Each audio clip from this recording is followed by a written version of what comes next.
Incredible, and Gukesh is also crying. Amazing. What a picture.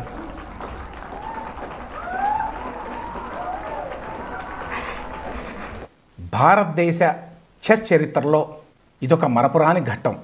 అత్యంత పిన్న వయస్కుడైన గుకేష్ దొమ్మరాజు ప్రపంచ chess ఛాంపియన్షిప్ని గెలుచుకున్నాడు. సింగపూర్లో జరిగిన ఈ పోటీలో చైనాకు చెందిన డింగ్ లిరేన్ని ఓడించి ఈ అరుదైన ఘనతను సాధించాడు. ఇప్పటివరకు ప్రపంచ చెస్ చరిత్రలో అత్యంత పిన్న వయస్కుడిగా గుర్తింపు పొందినవాడు గ్యారీ కాస్పరోవ్. కాస్పరోవ్కి 22 ఏళ్ల వయసులో ప్రపంచ ఛాంపియన్గా నిలబడే అవకాశం వచ్చింది. ఆ రికార్డుని ఇప్పుడు గుకేష్ దొమ్మరాజు అధిగమించాడు. అతని వయసు 18 ఏళ్ళు మాత్రమే. దాదాపు 10 ఏళ్ల తర్వాత ప్రపంచ చెస్ ఛాంపియన్షిప్ మళ్ళీ భారతదేశానికి వచ్చింది.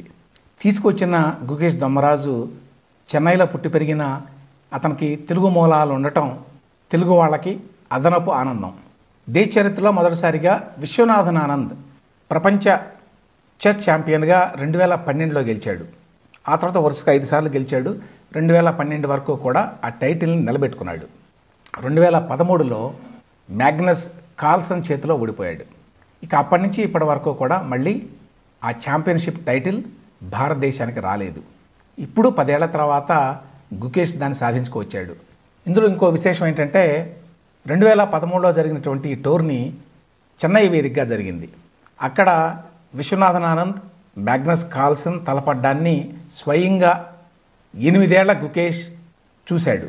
ఆ రోజు విశ్వనాథన్ ఆనంద్ తన టైటిల్ని కోల్పోవడం కూడా చూశాడు.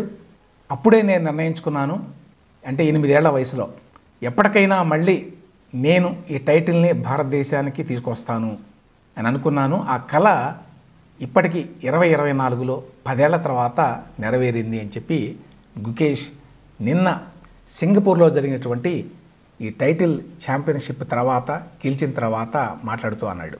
గుకేష్ దొమ్మరాజు తలపడిన డింగ్ లిరేన్ ఏమాత్రం తక్కువవాడు కాదు. అతను చైనాకు చెందినవాడు. పోయిన ఏడాది అతను ప్రపంచ చెస్ ఛాంపియన్గా గెలిచాడు. అతనికి కూడా చాలా రికార్డులు ఉన్నాయి చెస్లో. అటువంటి వ్యక్తితోటి తలపడ్డం అంటే సామాన్యమైన విషయం కాదు. సింగపూర్లో జరిగిన ఈ టోర్నీలో 14 గేమ్స్ ఉంటాయి. 18 రోజుల పాటు జరిగింది. మహాభారత యుద్ధంలాగా ఈ చదరంగం క్షణక్షణం ఉత్కంఠభరితంగా సాగింది. డింగ్ లిరేన్ ఫామ్ ఈ మధ్య అంత గొప్పగా ఏమీ లేదు. అందువల్ల గేమ్ మొదలైనప్పుడు గుకేష్కి అవకాశం ఉన్నది ఈసారి గెలవడానికి అని చెప్పి అనుకున్నారు. అయితే ఫస్ట్ రౌండ్లోనే గుకేష్ ఓటమి పాలయ్యాడు. అప్పుడు అర్థమైంది లిరేన్ తోటి పోరు అంత సులువేం కాదు అని చెప్పి. అయితే ఆ తర్వాత గుకేష్ నెమ్మదిగా కోలుకున్నాడు. మొదటి 10 గేముల్లో 8 డ్రా అయితే మిగతా 2 చెరొకరు గెలుచుకున్నారు. డిఫెండింగ్ ఛాంపియన్ డింగ్ లిరేన్, ఛాలెంజర్ దొమ్మరాజు గుకేష్. అంటే అప్పటికి సమానంగా ఉన్నారు ఇద్దరు. తొలి 10 గేముల తర్వాత 11వ గేమ్లో గుకేష్ చాలా బ్రహ్మాండంగా ఆడాడు. అద్భుతమైన విజయాన్ని సాధించాడు. దాంతో ఇక మిగిలిన 3 గేములు 14లో ఇంకా 3 మిగిలి ఉన్నాయి. ఈ 3 గేముల్ని డ్రా చేసుకుంటే చాలు, టైటిల్ ఇక గుకేష్దే అనేటువంటి పరిస్థితి ఉంది. అటువంటి పరిస్థితిలో 12వ గేమ్లో మళ్ళీ పరాజయం ఎదురైంది. ఆ తర్వాత 13వ గేమ్ని డ్రా చేసుకున్నాడు. ఆఖరి గేమ్ అంటే 14వ గేమ్ కూడా డ్రా అయితే టై బ్రేక్కి మళ్ళుతుంది అని చెప్పి అనుకున్నారు. ఒకవేళ టై బ్రేక్ కనుక వస్తే అది మళ్ళీ డింగ్ లిరేన్కే అనుకూలంగా ఉంటుంది అని కూడా భావించారు. అయితే చిట్ట చివరి 14వ రౌండ్లో దొమ్మరాజు గుకేష్ ఎవ్వరూ ఊహించని విధంగా గెలుపు సాధించి ప్రపంచ ఛాంపియన్గా నిలబడ్డాడు. 14వ గేమ్లో డింగ్ లిరేన్ ఒక పొరపాటు చేశాట. గుకేష్ ఏమన్నాడంటే అతను పొరపాటు చేశాడు అనే విషయాన్ని గ్రహించటానికి నాకు కొన్ని సెకండ్లు పట్టింది. కానీ ఎప్పుడైతే ఇతను పొరపాటు చేశాడు అని గ్రహించానో అప్పుడు నా మనసులో ఆనందానికి అవధులు లేవు. ఆ వెంటనే పై ఎత్తితోటి అతను ఓడించాడు. మొత్తం ఛాంపియన్షిప్ గుకేష్ దొమ్మరాజు వశమైంది. గుకేష్ దొమ్మరాజు ఇప్పటికే చెస్ రంగంలో చాలా గుర్తింపు పొందాడు ప్రపంచవ్యాప్తంగా. 6.5 సంవత్సరాల వయసులో అతను చెస్ ఆడడం ప్రారంభించాడు. అతని తల్లిదండ్రులు తెలుగు మూలాలు ఉన్నవాళ్ళు, కానీ చెన్నైలోనే స్థిరపడ్డారు ఎప్పటి నుంచో. చెన్నై భారతదేశానికి ఇవాళ చెస్కి మక్కాగా రూపొందిన విషయం తెలుసు.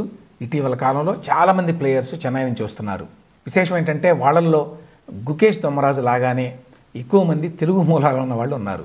ఈ విధంగా చెస్లో రాణిస్తున్న వాళ్ళు అంతర్జాతీయ స్థాయిలో. దొమ్మరాజు గుకేష్ ఇప్పటికే 12 ఏళ్ల 7 నెలల వయసులోనే 3rd యంగెస్ట్ గ్రాండ్ మాస్టర్గా చరిత్రలో నిలబడ్డాడు.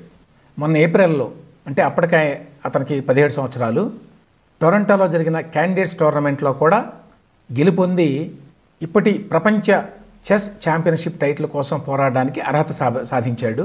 అట్లా అర్హత సాధించిన యంగెస్ట్ ఎవర్ ప్లేయర్గా గుకేష్ అప్పటికే గుర్తింపు పొందాడు. గుకేష్కి చదరంగంలో చాలా అగ్రెసివ్ ప్లేయర్గా గుర్తింపు ఉంది.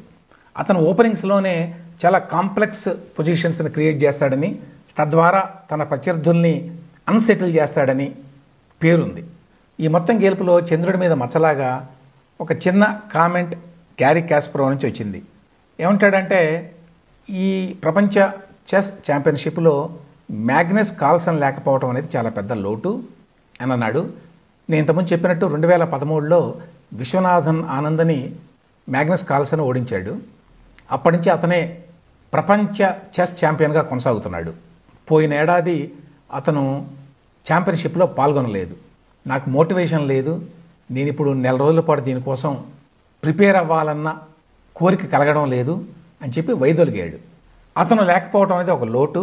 అతను కూడా ఉంటే ఈ ఛాంపియన్షిప్కి ఇంకా కళ వచ్చేది అని చెప్పి గ్యారీ కాస్పరోవ్ అన్నాడు. అయితే అదే సమయంలో డింగ్ లిరేన్ లాంటి డిఫెండింగ్ ఛాంపియన్ని ఓడించడం అంత సులువైన విషయం ఏమీ కాదు.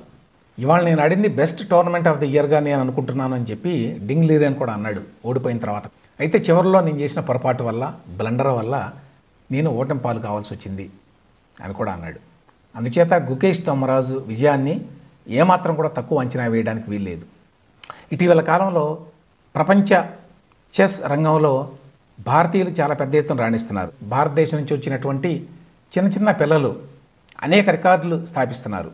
ఈ టోర్నమెంట్లో గెలిచినందుకు దొమ్మరాజు గుకేష్కి 11.5 కోట్ల రూపాయల ప్రైజ్ మనీ వచ్చింది. కానీ దానికంటే ఎంతో విలువైన ఖ్యాతిని భారతదేశానికి తీసుకొచ్చాడు గుకేష్ దొమ్మరాజు.